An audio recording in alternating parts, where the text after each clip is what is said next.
Black Adam is the kind of role and kind of movie that comes along once in a career, if you're lucky. The cool thing about a superhero movie is you get to destroy a lot of stuff. We have two of the most epic characters and heroes of DC facing off for the first time in this movie, and they do some extreme damage. The scope of the action is massive, and Dwayne has been preparing his whole life for this role. Wizards. I come from a football background. I then transitioned in the world of pro wrestling when I was running around the world suplexing guys and getting my ass kicked. But Black Adam is different. I did a lot of hardcore training because he's never been on the big screen before. It's honestly amazing learning all of the stunts of working with the other actors and truly feeling like a team. I like to always train and grow beyond where I'm at. This is a situation that's going to have to force me to maximize my full potential.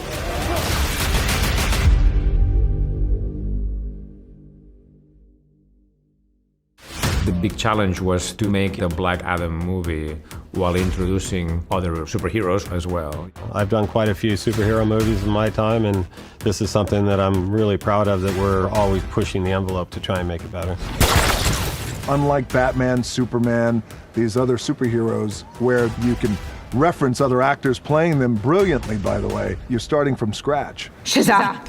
With Black Adam, we're trying to stay very true to the comic. So what we'll do is, we use Hawkman's powers. We study exactly what he has. We look at Black Adam's powers. We look at Dr. Fate's stuff. We look at everybody, and we really detail every bit of their powers to try to showcase each one. Hawkman has been reincarnated many, many times over the last 5,000 years. He's lived many different lives. And with each life, he's actually picked up new skills, new abilities. So he's mastered hundreds of martial arts and different fighting abilities.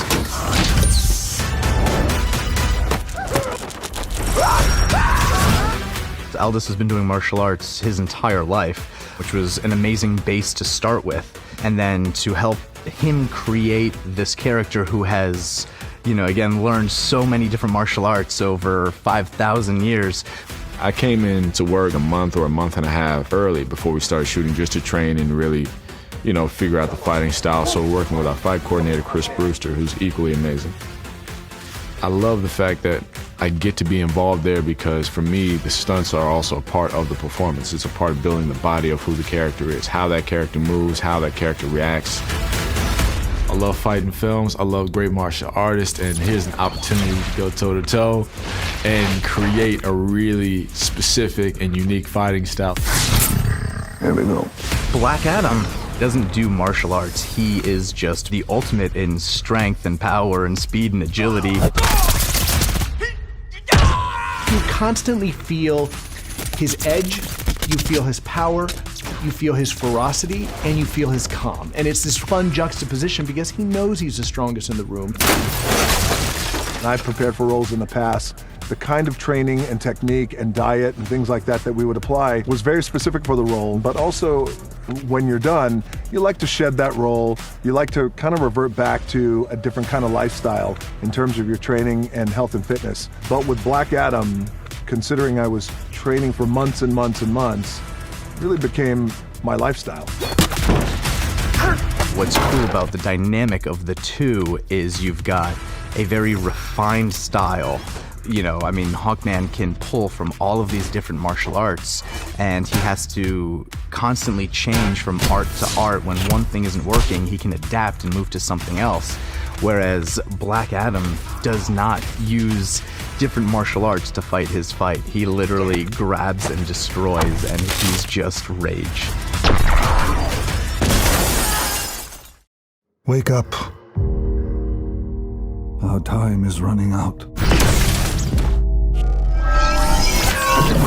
One of my favorite fights in this movie actually involves Teth Adam when he doesn't have the Black Adam powers, and he is just a normal person fighting his way against many, many prison guards. It's a very cool shift in energy and dynamics when you go from superhero fighting, where you're flying through the air and there's unlimited possibilities, to a very grounded, gritty, and real feeling fight. We're using phantom cameras on a new techno crane that's never been done before. The phantom cameras actually shoot at like 960 frames per second, so it's super, super slow motion.